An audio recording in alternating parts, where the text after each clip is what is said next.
ધ્વનિ જીપ્યું. આ ધ્વનિ જીપ્યું કાર્ય શું કરે?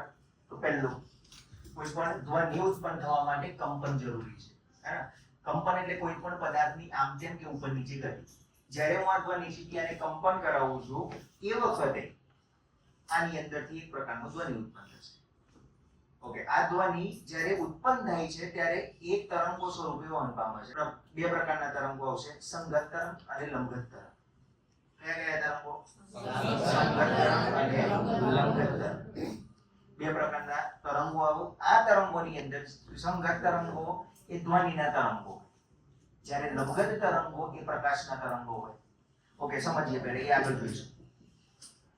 આની અંદર જ્યારે ધ્વનિ ઉત્પન્ન કરવા માટે વાઇબ્રેશન કરીશ એ વખતે વાઇબ્રેશન કરેલું આપણને દેખાશે નહીં. એને સમજવા માટે આપણે પાણીનો ઉપયોગ કરીએ. બીકરની અંદર પાણી ભરેલું છે.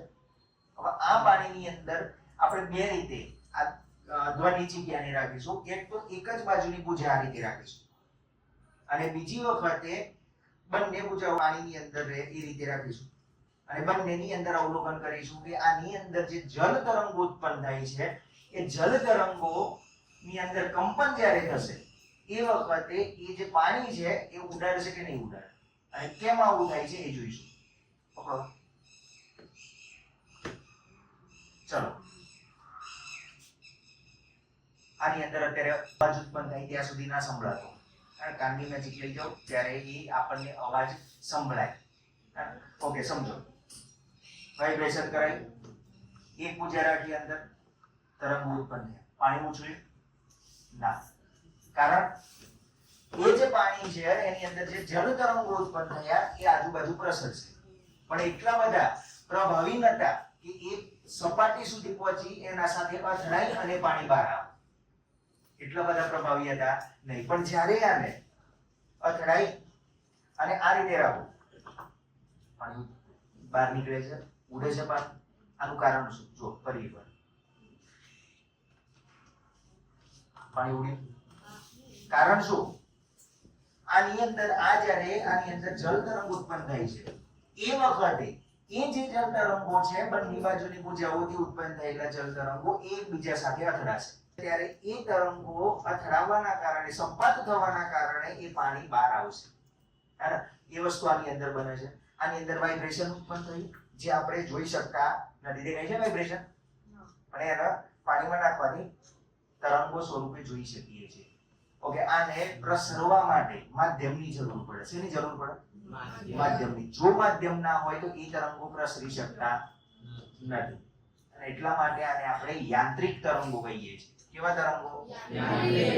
માની લો તમે શૂન્યાવકાશમાં છો અને ત્યાં આગળ કોઈક અવાજ હોય એ ઉત્પન્ન, વાઇબ્રેશન થાય છે, અવાજ ઉત્પન્ન થાય છે, પણ એ આપણા કાન સુધી પહોંચી શકે નહીં, કારણ ત્યાં આગળ કોઈ પણ પ્રકારનું માધ્યમ છે નહીં. માધ્યમ એટલે કયા કયા માધ્યમ હોય? તો હવા હોય, કોઈ પણ તરલ હોય, તરલની અંદર કઈ કઈ હોય? હવા આવી ગઈ, બીજું પાણી હોય, પેટ્રોલ હોય, ડીઝલ હોય, આ માધ્યમ કહેવાય. લાકડું માધ્યમ કહેવાય, પથ્થર માધ્યમ કહેવાય. તો આની અંદર જ્યારે વાઇબ્રેશન ઉત્પન્ન થાય વચ્ચે કોઈ એવું માધ્યમ હોય તો એ પ્રસરણ પામી શકે. માની લો કે બેન્ચીસ છે તો બેન્ચીસ લાકડાની છે અને તમે કાન રાખીને ધીમે ધીમે ઠપકારો બેન્ચીસને તો એની અંદર અવાજ તમને સંભળાશે તમારા કાન સુધી. એ લાકડાના માધ્યમ દ્વારા તમારા સુધી પહોંચશે, તમારા કાન સુધી પહોંચશે, એ સંવેદના પહોંચે. અને તો આ માધ્યમો થયા અને એને પ્રસરવા માટે માધ્યમની જરૂર હોય છે, માધ્યમના કણોની જરૂર હોય છે. એટલા માટે આપણે એને યાંત્રિક તરંગો કહીએ છીએ. અને જેને પ્રસરવા માટે માધ્યમની જરૂર ના પડતી હોય એવા તરંગોને આપણે બિન યાંત્રિક તરંગો કહીએ છીએ. જેમ કે કોઈ પણ વિદ્યુત ચુંબકીય તરંગો હોય, જેમ કે રેડિયો વેવ છે, પ્રકાશના તરંગો છે. આ બધા એવા તરંગો છે કે જેને પ્રસરવા માટે કોઈ પણ માધ્યમની જરૂર નથી, કોઈ પણ દ્રવ્ય માધ્યમની જરૂર નથી. અને પ્રકાશના તરંગો છે, સૂર્યપ્રકાશ આપણા સુધી પહોંચે છે, પૃથ્વી સુધી અથવા તો બીજા ગ્રહ સુધી પહોંચે છે, પણ વચ્ચે પૃથ્વી અને સૂર્યની વચ્ચે કોઈ પણ માધ્યમ નથી, છતાં પણ અહીંયા સુધી પહોંચે છે કે નહીં? એને માધ્યમની જરૂર પડી નથી પડી. તો એને આપણે શું કહીએ છીએ? બિન યાંત્રિક તરંગો. જ્યારે ત્યાં આગળ ઉત્પન્ન થયેલો ધ્વનિ આપણા સુધી પહોંચે છે. કોઈ દિવસ સાંભળ્યું સૂર્યમાંથી ધડાકા જેવો કોઈ અવાજ આવતો હોય? આવું સાંભળ્યું છે?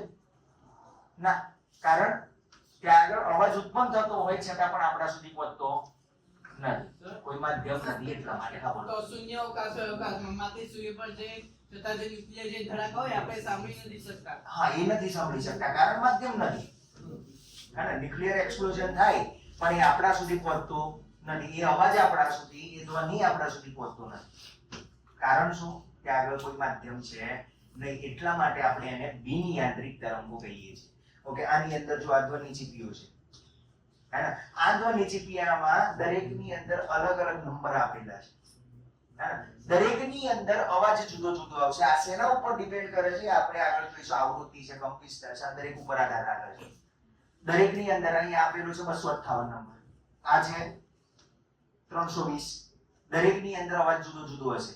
તમે આને કાન સુધી લઈ જાઓ અને આને ખકડાઈ અને કંપન કરાવી અને કાન સુધી લઈ જાઓ, બંનેનો અવાજ સરખો નહીં આવે. પણ જો નંબર સરખા હશે તો અવાજ સરખો હશે. ક્લિયર છે?